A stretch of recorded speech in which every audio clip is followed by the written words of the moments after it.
e 23. Glória a Deus. Estou feliz por estar na presença de Deus. Estava orando hoje cedo, estava estudando a palavra de Deus, e o Senhor me deu a mensagem de hoje. E foi uma mensagem onde está intitulado o livro de Lucas, capítulo 15, e o versículo é o de número 11. Lucas, capítulo 15, e o versículo é o de número 11. Vai falar sobre a parábola do filho pródigo. Nós vamos tirar aqui algumas lições, né, desta parábola, e creio que nós vamos aprender muito aqui hoje.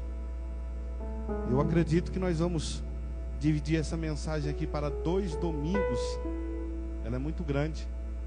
Não vou conseguir concluir essa mensagem nesse domingo só. Então, nós vamos dividir ela, pregando uma parte nesse domingo, e a segunda parte desta mensagem nós vamos concluir domingo que vem, aqui no culto de Santa Ceia. Lucas capítulo 15 e o versículo 11 diz assim: E diz um certo homem que tinha 2 filhos, e o mais moço dele disse ao pai: Dai-me parte dos bens que me pertence. E ele repartiu por eles a fazenda. E poucos dias depois, o filho mais novo, ajuntando tudo, partiu para uma terra longínqua, e ali desperdiçou os seus bens, vivendo dissolutamente. E havendo gastando tudo, houve naquela terra uma grande fome, e começou a padecer necessidade. E chegou-se um dos cidadãos naquela terra, o qual mandou para os seus campos apacentar porcos, e desejava encher o seu estômago com bolotas que os porcos comiam, e ninguém lhe dava nada. E caindo em si, disse: Quantos empregados de meu pai têm abundância de pão, e eu aqui padecendo fome? Levantar-me-ei, irei ter com meu pai, e direi: Pai, pequei contra o céu e perante ti, já não sou digno de ser chamado teu filho. Faze-me como um dos teus empregados. Levantando-se, foi para seu pai, e quando ainda estava longe, viu o seu pai, e moveu-se de íntima compaixão, e correndo, lançou-lhe ao pescoço e o beijou. E o filho disse ao pai: Pequei contra o céu e perante ti, e já não sou digno de ser chamado seu filho. Mas o seu pai disse aos seus servos: Trazei depressa a melhor roupa, e vesti, e põe um anel na sua mão, e sandália nos seus pés, e trazei um bezerro cevado, e matai-o, e comamos e alegremos, porque este meu filho estava morto e reviveu, tinha se perdido e foi achado. E começaram a alegrar-se. Amém? Somente até aí. Glória a Deus. Queridos, nesta parábola, o Senhor colocou aqui em meu coração a temática sobre decisões erradas do filho pródigo. Tudo na nossa vida depende das decisões que nós tomamos. E o resultado que nós estamos desfrutando hoje depende da decisão que nós tomamos lá atrás. Tudo depende da decisão que nós tomamos. E as decisões que determinam as nossas realizações. Aquilo que decidimos hoje, ela tem muito a ver com o resultado do nosso amanhã. Então nós temos que ter muito cuidado com as decisões que nós tomamos hoje. E quando se fala em decisão, é aquilo que eu falo, é aquilo que eu faço, é aquilo que eu negocio. Eu tenho que entender que qualquer decisão que eu tomo hoje vai refletir no meu resultado de amanhã. Às vezes a pessoa, ela vem até o meu encontro pedindo um conselho e dizendo que não está gostando da vida que está levando. E às vezes a gente tem que ser objetivo. Então você tem que mudar o que você está plantando.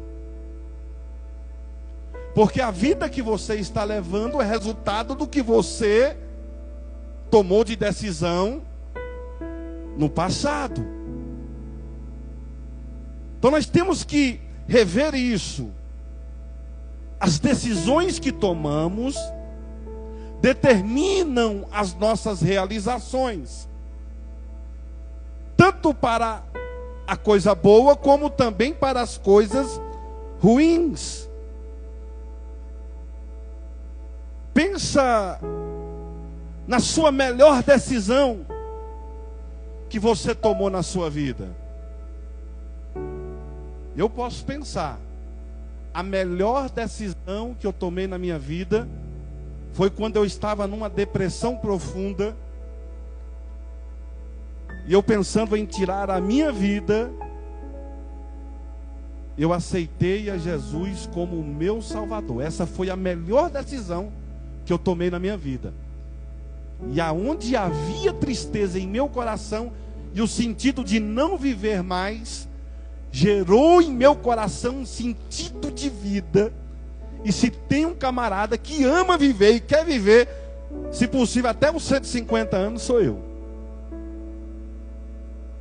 A minha esposa me admira muito. Ela fala assim: nossa, você tem uma garra de querer viver que eu nunca vi antes. Eu amo viver, irmão. A vida é para se viver. Mas nem toda a vida foi assim. Então a melhor decisão que eu tomei na minha vida foi aceitar a Jesus como meu Salvador, porque aquele vazio que existia em meu coração, aquele vazio que existia dentro de mim, foi preenchido com a presença do Espírito Santo. Então qual é a melhor decisão? Eu quero que você pense aí agora, que você já tomou na sua vida. Foi se casar? Foi ter filhos? Porque quando eu tomei essa decisão de aceitar a Jesus como meu Salvador, logo eu me casei com a minha esposa e aí tive filhos.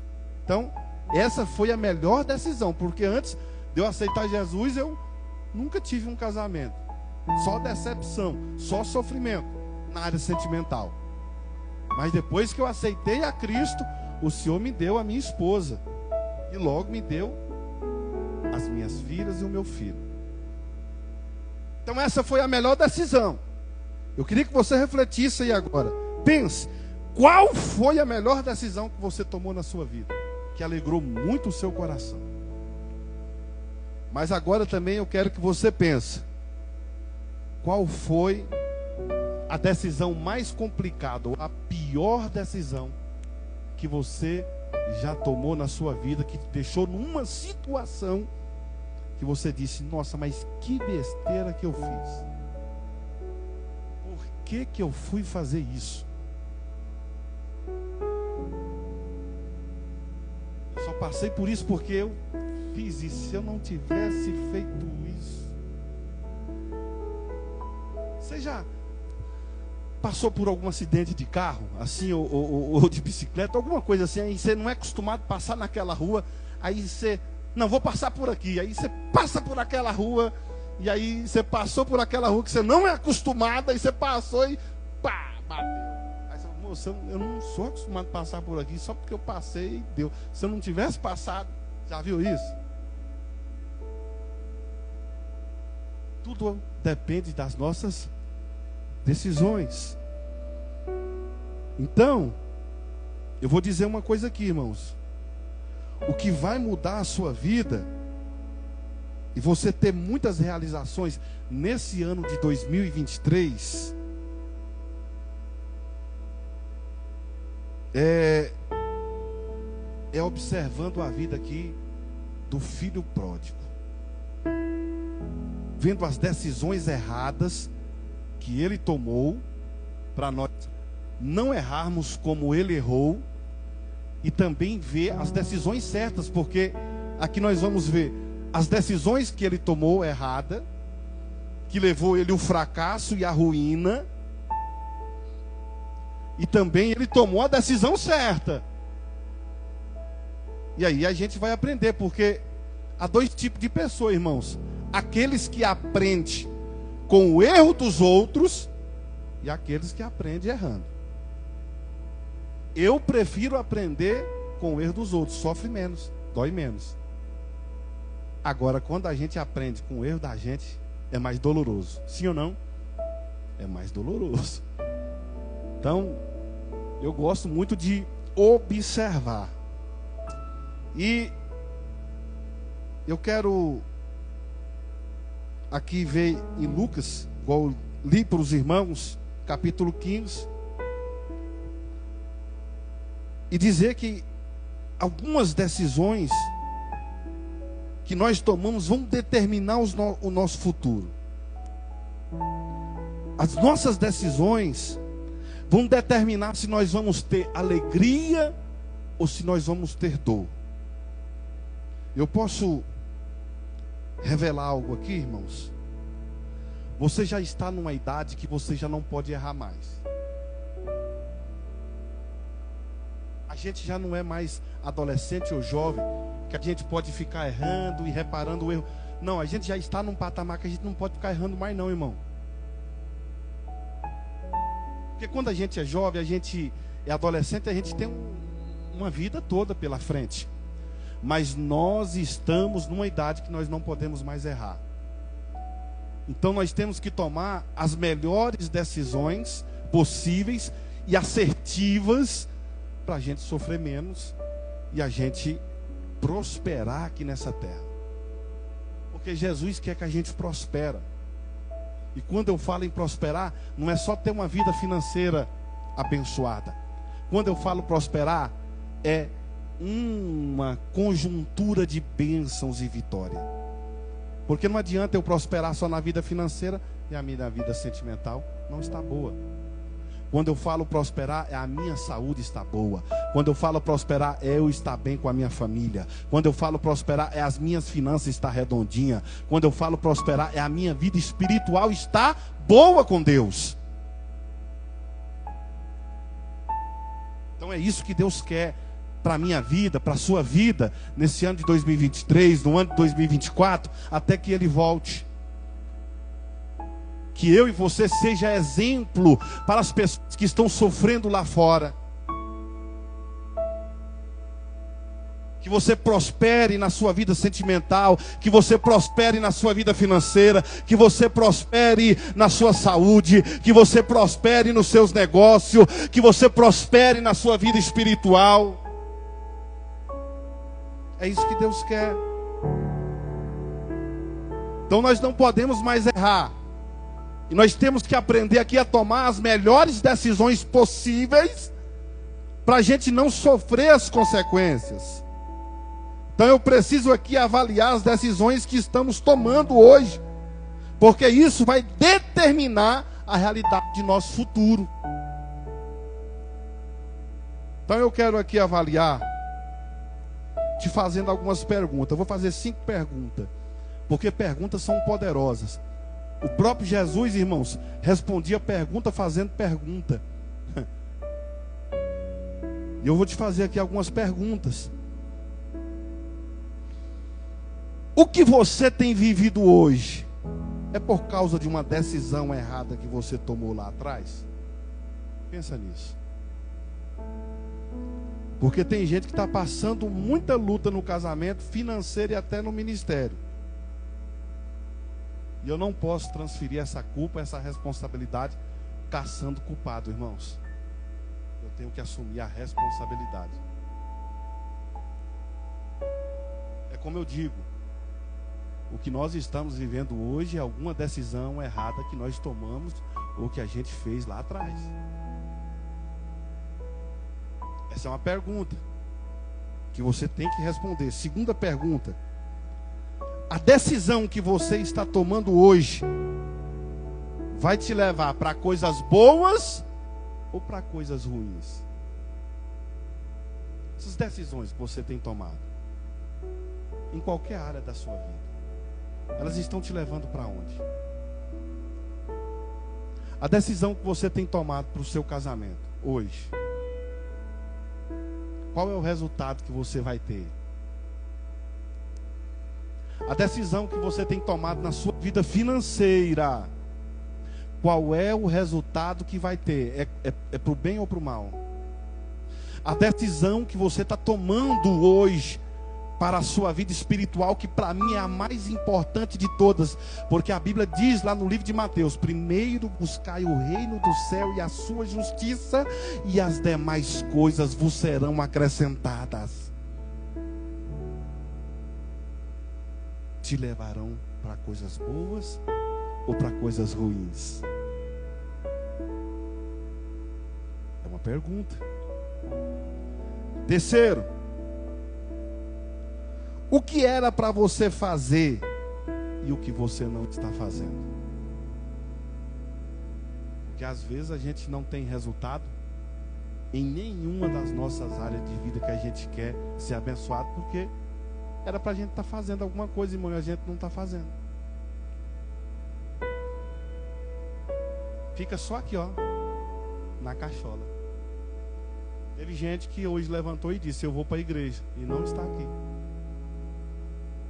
Teve gente que decidiu hoje, acordou de manhã e tomou a decisão de vir buscar a Deus. Eu tenho certeza disso, porque teve gente hoje que me mandou mensagem: pastor, hoje eu vou ir para o culto. É uma decisão, sim ou não? Mas não veio. Tem gente que toma a decisão só aqui, no campo mental, mas não põe em prática. Mas você é guerreiro. Você é guerreiro. Você está tomando a decisão aqui e está colocando em prática. E isso vai gerar um resultado na sua vida. Então, o que você não estava fazendo e que era para fazer? Em qualquer área da sua vida. Na vida espiritual eu sei que vocês estão fazendo. Porque vocês decidiram em vir buscar a Deus aqui no templo. E vieram. Mas na vida sentimental? E na saúde? Está cuidando do teu corpo? Está fazendo uma caminhada? Ah, pastor, eu não gosto de academia. Mas faz pelo menos uma caminhada? Está comendo alimentos saudáveis? Está cuidando? Está evitando algumas coisas que lhe fazem mal? Não é questão de ser radical em tudo, porque a Bíblia diz, irmãos, que nós temos que cuidar do corpo, da alma e do espírito.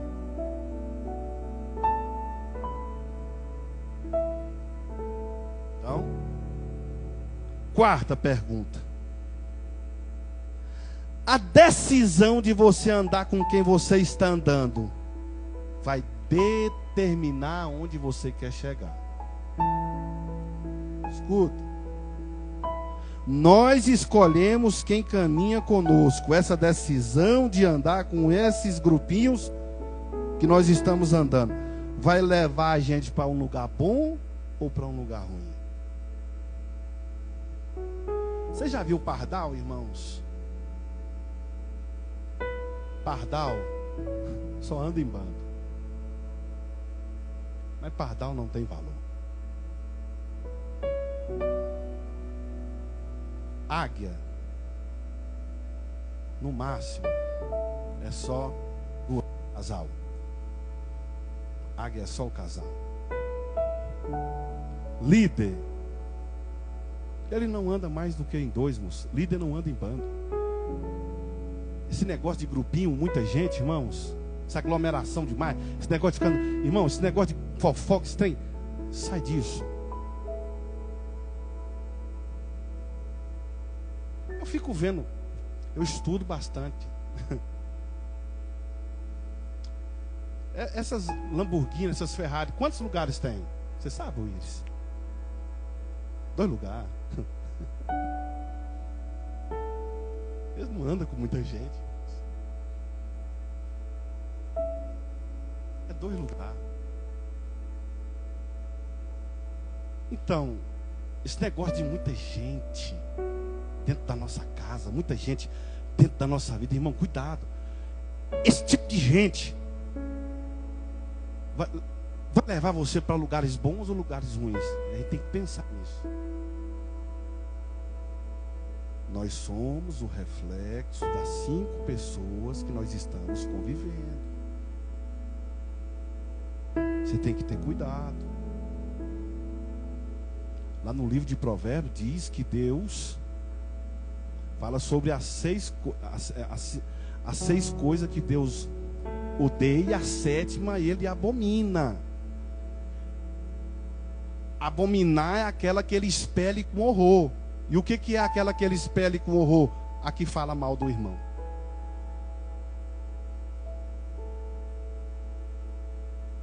Você fica andando com gente que fica falando mal dos outros.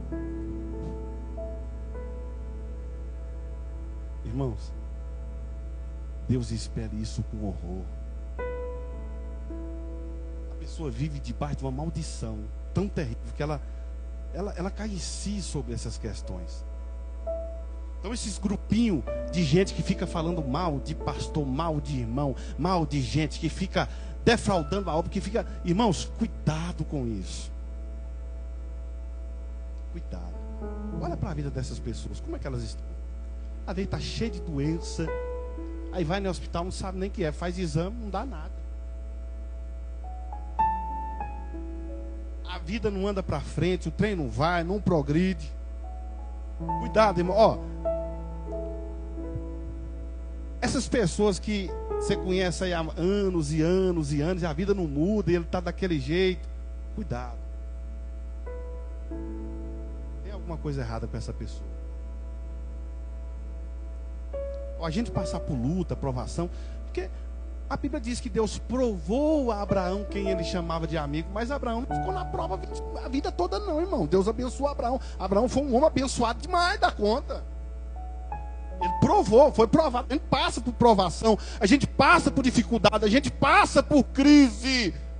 Mas tem gente, irmão, que é a vida toda. Por quê? É pelas decisões, pelas atitudes. Por cada decisão que nós tomamos, cada atitude que nós tomamos, tem consequência. A Bíblia, o sol nasce para todos, irmãos. A chuva cai para todos. A lei da semeadura é para todos. Então tudo aquilo que a pessoa planta, ela colhe. Então tem pessoa que às vezes está com dó na frente da gente. Ela é boazinha, aquele amor, aquela coisa na sua frente. Você aí tá engana a gente. Mas atrás meu Deus, convive bastante para tu ver depois como que é. Um poço de falsidade. Engana, esfaqueia, fala mal da gente, inveja. Aí ela está sofrendo, você está lá tentando, lutando, ajudando uma pessoa que está lá tentando. Desse jeito para a vida. Então, essas pessoas que você está andando, elas estão te influenciando para um futuro de sucesso, para a tua vida espiritual crescer, para o teu casamento melhorar, para a tua vida profissional avançar, para a tua família ser abençoada, ou para o negócio dar errado. E às vezes você está andando com alguém que está te dando um conselho para você largar teu marido. Que às vezes teu marido não está encaixado e tal. E é um homem bom, só precisa ser alinhado, ajustado, moldado, lapidado. Um diamante, antes de ser diamante, ele é o quê? Quem sabe? Quem sabe? É o quê? É um carvão. Um diamante, para quem não sabia, ele é um carvão preto, um negócio. Aí tem que ir no fogo, aquele negócio e tal, e vai lapidando e vai e tal, até que ele vira o quê? Um diamante. Às vezes você ainda está casada com carvão, irmão. Espera Deus lapidar esse carvão aí, vai orando. A oração vai lá, fogo e lapidação e fogo. Quando pensa, não, você está com uma joia preciosa, pensa num carvão que eu era. Pergunta a minha esposa, ela sabe falar. Pergunta se hoje ela desfaz do diamante que ela tem. Desfaz não, não lava a mão não. Aí você fica aí, ó. Às vezes ela está até de olho no seu diamante aí, ó. Aí fica metendo, falando mal, só para tomar a benção sua. Então, essas pessoas que você está andando, está te dando conselho bom ou ruim? Tem que ter cuidado. Quinta, a decisão de você dar ouvidos para quem você está escutando vai te trazer coisas boas ou ruins. Olha aí. Irmãos, a Bíblia diz que a fé vem pelo ouvir, e ouvir a palavra de Deus. Se a fé vem ouvir a palavra de Deus, a descrença também vem pelo ouvir pessoas negativas. É por isso que nós temos que ter cuidado com quem nós estamos andando, com quem nós estamos ouvindo. Você tem emprestado o seu ouvido para quem, irmãos? Para pessoas negativas ou para pessoas positivas? Você tem que ter cuidado. As pessoas que você está escutando vai levar você a lugares bons ou lugares ruins. Porque quem sabe esse filho pródigo estava andando com pessoas que estavam falando: rapaz, seu pai é rico, você tem direito de um negócio bacana aí, pega o negócio aí e vamos curtir.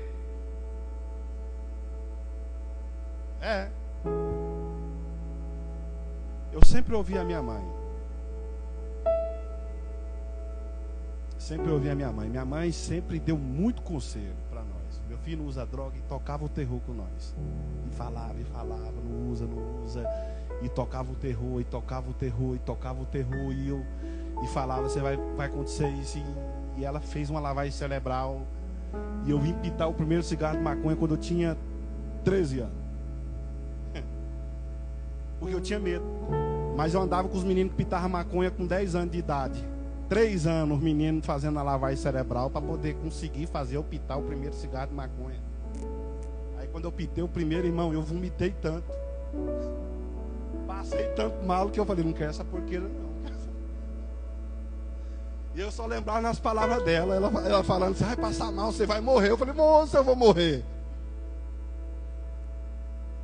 Eu cheguei lá em casa tonto e passando mal e vomitando. E aquele desespero, graças a Deus que eu nunca nem fui viciado nesse trem. Por quê? Porque minha mãe foi preparando esse trem, falando. Então eu não me envolvi muito com esse trem. Tentei, mas graças a Deus que fez mal. O Marcelo, mesma coisa, foi criado com mãe. A lavagem que foi bom.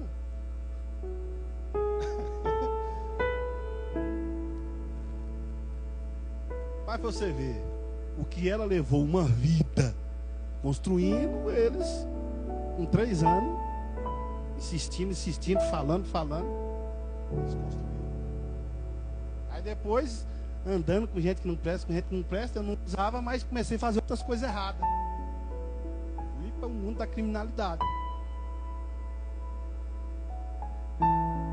Irmãos, a gente tem que ter cuidado com quem a gente está dando ouvido, irmãos, e com quem está aconselhando a gente. Porque senão vai levar a gente a lugares ruins. E às vezes foi isso que levou o filho pródigo a ser pródigo, a pegar tudo e ir para uma terra bem longe. O que ele quis fazer? Eu vou para bem longe, para ninguém ficar sabendo das coisas erradas que eu estou fazendo. Porque quando a pessoa afasta da igreja, o que ele faz? Ele vai fazer as coisas erradas longe, irmão. E ele afasta dos crentes, afasta do pastor, ele afasta de todo mundo que é crente. Ele quer ir para longe, para ninguém ver. Então, você tem dado ouvido? E para quem você tem dado ouvido, vai te levar a resultados bons ou resultados ruins?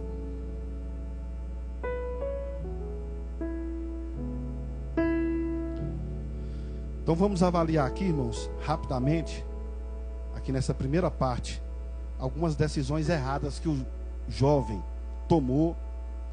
E logo na semana que vem eu vou colocar aqui as decisões certas e erradas. Vamos avaliar aqui. Vou falar só a primeira e depois vou falando a segunda, a terceira. Amém? Primeiro, decisão errada que ele tomou, de querer conhecer o mundo e de querer liberdade de aproveitar a vida. Essa aqui foi a maior decisão errada que o jovem filho pródigo teve, de querer conhecer o mundo, de querer ter liberdade demais para aproveitar a vida. Decisão de trocar a bênção da casa do pai por dinheiro. Ele falou, me dá herança. Essa questão de decisão de amar mais o dinheiro e o mundo do que amar a casa do pai. Irmãos, o dinheiro é muito bom, mas quando nós amamos mais o dinheiro do que a Deus, isso serve de maldição para a nossa vida. Jesus disse que nós não podemos servir a dois senhores. Não podemos servir a Deus e a Mamon, porque Mamon significa dinheiro. Ou seja, não podemos amar o dinheiro e a Deus. O dinheiro é muito bom, mas nós temos que amar a Deus. Então nós temos que entender isso. E o filho pródigo aqui, o que ele fez? Ele abriu mão da casa do pai, ele abriu mão do conforto do pai, ele abriu mão do pai, porque ele queria o dinheiro e os prazeres do mundo. Nós temos que entender isso. Olha o que está escrito aqui em 1 de João capítulo 2 e versículo 15. Não ameis o mundo e nem no que o mundo há. Se alguém ama o mundo, o amor do Pai não está nele. É o que a palavra de Deus nos diz e nos orienta. Então nós não temos que amar o mundo. Nós não temos que amar o dinheiro. A prioridade em nossa vida é amar a Deus, é amar a casa do Pai, é estar na presença de Deus, é estar envolvido com as coisas do Pai.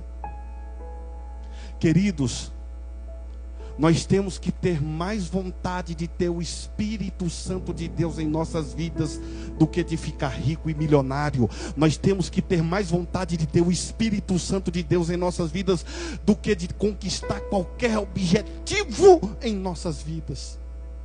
Porque eu já vi muitas pessoas em querer conquistar qualquer coisa na vida que seja terreno, e quando eles conquistam, eles ficam vazios, tiram a própria vida, suicidam. Mas aqueles que são cheios do Espírito Santo, eles são alegres, eles são felizes. Você já viu aqueles irmãozinhos cheios da presença de Deus, cheio do Espírito Santo? Às vezes não tem um carro para andar, mas são felizes, são alegres. Não estou dizendo que ter dinheiro, ter uma casa boa é ruim, ter fazenda, ter chácara, fazer viagens pelo Brasil, até fora do Brasil, é uma coisa ruim. Deus tem para mim, Deus tem para você. Mas eu estou dizendo, irmãos, que a alegria não está só nas coisas terrenas e materiais, mas a alegria está em ser cheio do Espírito Santo. A alegria está em estar na casa do Pai, em ser cheio do Espírito de Deus.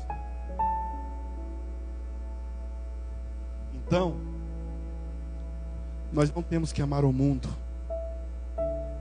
Nós não temos que só querer as coisas do mundo. A prioridade tem que ser a presença de Deus. Irmãos, não troque a sua vida com Deus, não troque a sua intimidade com Deus por prazer do mundo nenhum, por dinheiro nenhum. Eu e minha esposa tivemos uma experiência. Minha filha Tainara, ela tinha 1 ano de idade. Nós estávamos orando por um homem muito rico, era um indiano, ele tinha uma riqueza muito grande que tinha que trazer da Índia para cá e tal. Ele morava no Lago Sul. Nós fomos até na casa dele lá orar. O cara tinha, rapaz, ele tinha uma lancha tão grande, caríssima. Nunca tinha visto um bicho daquele. Nós entrou, aquela coisa. E esse homem morava com a gente no monte aqui da faculdade, já para você ver, um homem simples. A Tainara, ela tem um chamado de Deus, a minha filha. Ela, desde pequenininha, ela já orava, botava a mão na cabeça do povo, tinha dor de cabeça, ela orava. Botava a mão na cabeça do povo, orava. Que a gente nem entendia o que ela falava. Menos da idade de Samuel, 1 ano. E aí orava, a pessoa, né, parava de ter dor de cabeça, na hora. E a gente orava, e ela foi e orou por ele. Pôs a mão na cabeça dele. Esse homem até prometeu de dar uma casa para nós. Aí a gente começou a procurar uma casa. A gente ficou tão feliz, vamos ter uma casa. A alegria. Mas depois entrou a inveja, entrou meio mundo de coisa. E Deus não permitiu. Porque Deus também tinha um processo na nossa vida. E nós lá no apartamento dele, na casona dele.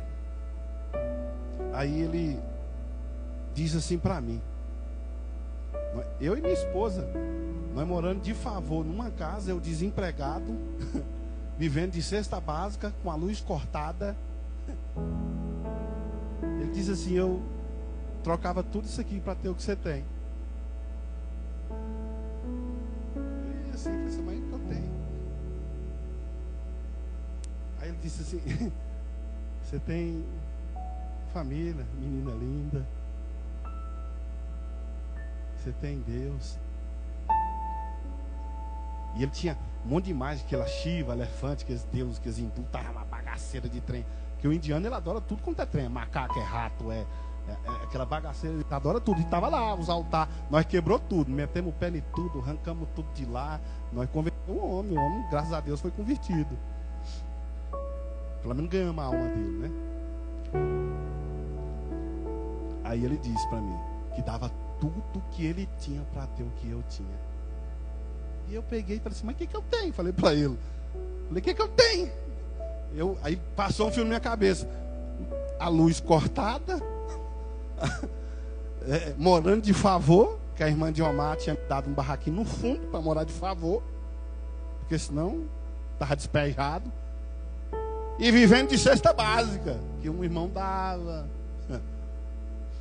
E aí quando pagava a religação da luz, ligava a luz, no outro mês já cortava de novo. E era assim. Aí ele disse, você tem uma família, você tem alegria, você tem Deus. E eu não tenho. Eu tenho desejo de morrer. Hoje eu pensei de me matar. E eu quero morrer. É isso que eu quero. O cara tinha tudo. Bilhões, era bilionário, mas não tinha alegria.